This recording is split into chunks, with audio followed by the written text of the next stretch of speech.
Hi, my name is Charlie Johnson, and I've been HIV positive since 1992. And I found out that I was positive because I had like a flu-like symptom that lasted for like a month. And I just had a feeling that it could be HIV because my lymph nodes swelled up, and I just didn't feel good. I didn't have any energy. And so I went to, actually I went to several hospitals, and they told me I had viral flus, and then I came to Long Beach and ended up getting an HIV test, and the test turned out positive. And it came at a time in my life where I was kind of like a train wreck. My 5-year relationship had just ended. I moved from, across the country back to California. My bearings weren't really grounded. I wasn't very stable, and finding out that I had HIV kind of pushed me over the edge, resulting in a depression that, is pretty familiar to me. I've had depression since I was a teenager, and but this depression seemed to last a lot longer, and it was a lot stronger. I didn't feel in the beginning that there was, I didn't really feel like I was going to live long, so I didn't want to invest my time or my energies in anything. And one of the things that happened is I turned to using drugs, and I started using speed really to mask the depression, to give me more energy to, be able to do whatever it was I was doing. And but it ended up turning into quite a habit, and it really wasn't doing what I wanted. It wasn't masking anything. My life was getting just even more, it was making my life worse because, the stuff that I was doing when I was a drug addict. And one of the things that I ended up doing is being introduced to needles, using drugs intravenously, and at that point in time, my life really completely fell apart. So at every stage of this, I kept thinking it can't get any worse, but through my actions, it was just getting worse, and it seeming like it was just never gonna end. And I did speed. I did injected speed for probably 7 years, and somebody introduced me to heroin, which made my it made me feel better because I was always sleeping and completely checked out, and didn't really worry about my HIV or even my life. As screwed up as it was, it just made everything kind of manageable for me. But at the same time, my body was deteriorating. The HIV was taking its toll, as well as the drugs, and I ended up meeting a doctor who really started speaking into my life, started encouraging me, and really calling out all the secrets that I had. Which one, the main secret was that I was strung out on heroin. The other secret was I wasn't happy. I was terribly depressed and afraid and feeling stuck. And my doctor, Becky Kuhn, just started really going for that, and asking me why. And and one day she said I could actually detox you. And prior to that conversation, I had another conversation with another doctor saying that if I didn't start taking my HIV meds, I would be probably not going to live for a very long time. Like, I was at the end of being, I was at the end of, I didn't have the luxury of, ignoring my health anymore. Even though I was trying to hide it with the drugs, it was apparent that if I didn't start taking action, that I would probably die quickly. And so at that juncture in my life, Becky started encouraging me and trying to, take care of the addiction part. And I started considering and actually taking action with taking my ARVs. And though I started taking the ARVs before I ended my addiction, within a month my health actually got better, which didn't really matter to me because, you know, I was so down from the addiction. But I was amazed. I mean, I was like, wow, I can walk up a flight of stairs again, and, you know, I have energy, and I'm using drugs. And but it took about another year for me to realize that I needed to get sober because I wasn't able to escape the pain, and all the things that I was avoiding just kept coming back and making this vicious circle. So one day my doctor, Dr. Keaton, said, I have a recipe to detox you, and I would like to check you in the hospital. Are you interested? And I said yes. And actually a couple months later, took her up on it. I called her and called a couple other people and said, I'm done. I'm afraid that I won't be able to do this, but like, here I'm offering, you know, what I have up is, you know, I want to be wrong about this, so help me.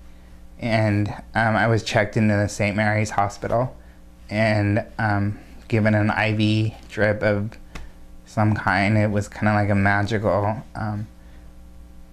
mixture of things that actually eased me out of my need for the heroin somehow, and let me detox in a I don't know, almost catatonic state. And I had a Jesus dream after like 2 days of this.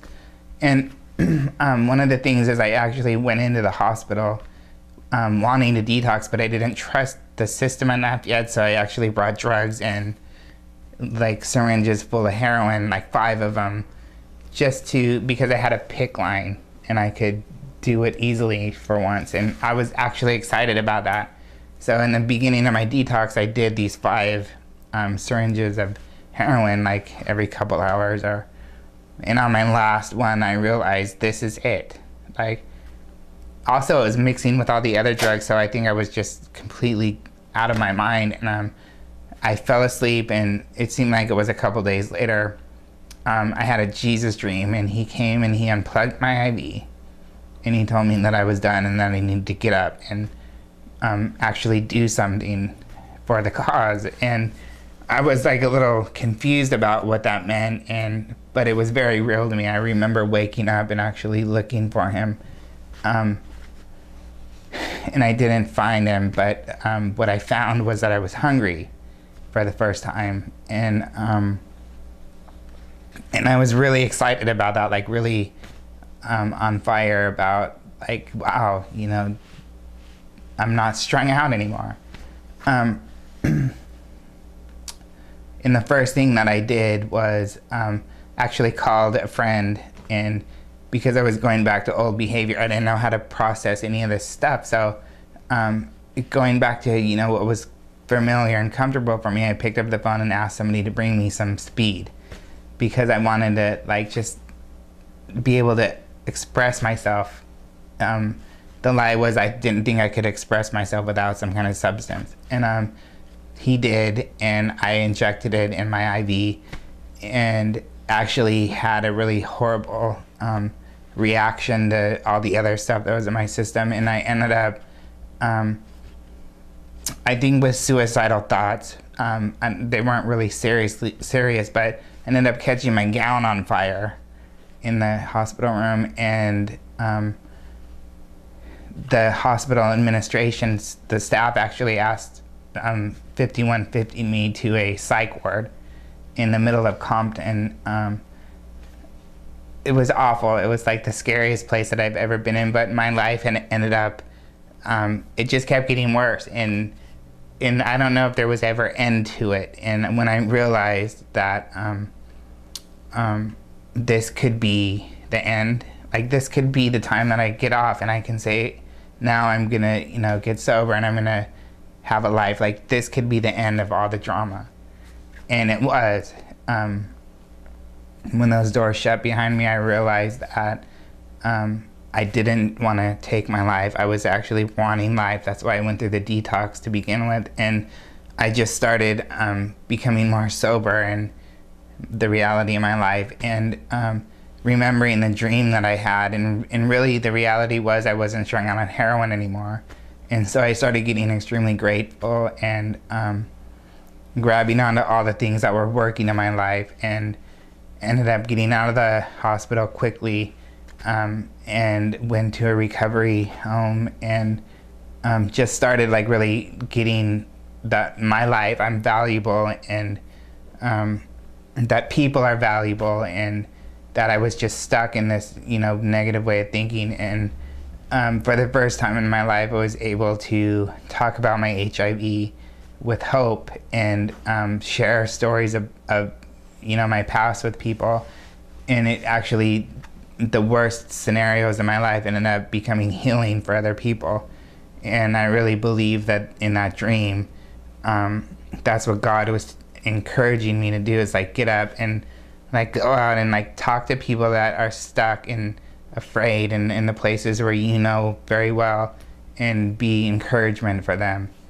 And about 6 months after I detoxed, I started having a conversation with people that I wanted to go to South Africa. I just wanted to, you know, go somewhere new and kind of practice these this new way of being. And I was really touched by what was happening in South Africa at the time, and the lack of support, and the lack of drugs, and the lack of resources needed to combat HIV. And the one thing that I was really clear on at the time, and actually I still am, is that hope is the best medicine. And if you can go into and sit with a person and really like be with them, like people had been for me, the HIV would, it wouldn't be so, the HIV wouldn't be like the end all. It would be just a part of life. Like, this has happened, so what? Like, let's pick up and go on with it. And I felt like I could actually help people to pick up and get on with their life like I had done. And so I went to this village in South Africa, Kayamandi, and just started meeting people. And I'd go to the clinic and hang out and just like try to identify the HIV positive people. And I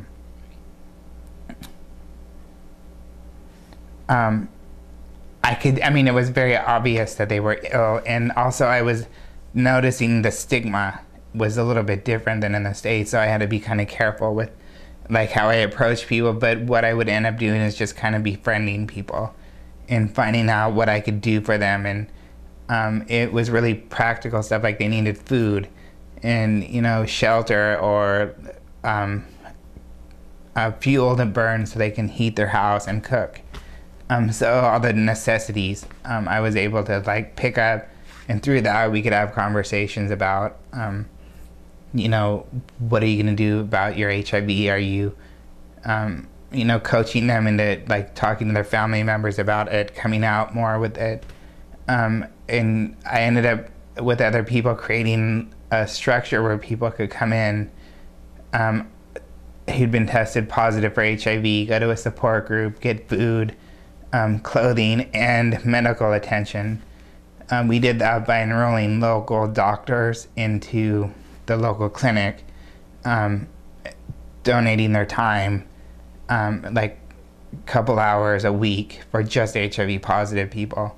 And we got the protocol for the rollout of the ARVs was very strict. They had to be pretty well versed in knowing what HIV was, knowing the long-term effects, knowing they needed to take the medicine for the rest of their life. They can't skip doctor's appointments, all this stuff. So in our support group, we would really encourage and coach people, so when they get in front of the doctors, they could present as if they knew, you know, and they didn't know what the HIV was, and, you know, the importance of taking the medicine. And we ended up putting like over 100 people through to get ARVs who normally wouldn't have had a chance. And that's all a part of really the reconciliation of, and my awareness that people standing in my life made a huge difference, and so I wanted to stand in their lives to make a huge difference, and it just keeps going. And that's the wonderful thing about helping people, and getting a grip on your own baggage so you can actually be a bridge for somebody else.